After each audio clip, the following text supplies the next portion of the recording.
আন্তঃ ইউনিয়ন অনূর্ধ্ব 15 বীর বিক্রম ফুটবল টুর্নামেন্টের জমকালো উদ্বোধন লালমোহনে।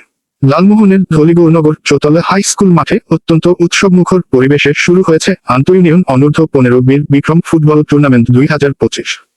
এই টুর্নামেন্ট আয়োজন করেছে টিএম একাডেমি চৌতলা, যার প্রধান পৃষ্ঠপোষক মোহাম্মদ তামিম মহাজনের, সাবেক সভাপতি, ধলিগৌরনগর ইউনিয়ন ছাত্রদল। টুর্নামেন্টের উদ্বোধনী অনুষ্ঠানে প্রধান অতিথি হিসেবে উপস্থিত ছিলেন জনাব শফিকুল ইসলাম বাবুল, পঞ্চায়েত সদস্য সচিব, লালমোহন উপজেলা বিএনপি।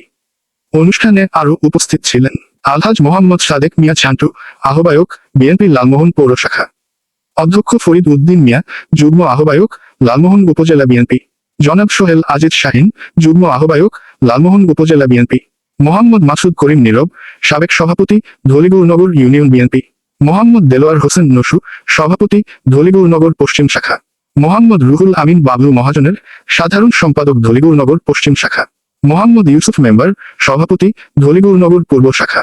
অনুষ্ঠান জুড়ে ছিল জাতীয় নেতৃবৃন্দের ছবি, বর্ণিল সাজসজ্জা এবং বিপুল দর্শকের অংশগ্রহণ।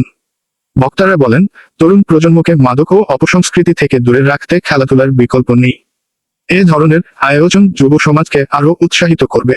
টিএম একাডেমির পক্ষ থেকে জানানো হয়, টুর্নামেন্ট মোট 6টি দল অংশগ্রহণ করছে এবং পুরো আয়োজনটি ক্রীড়াপ্রেমী জনগণের জন্য উন্মুক্ত।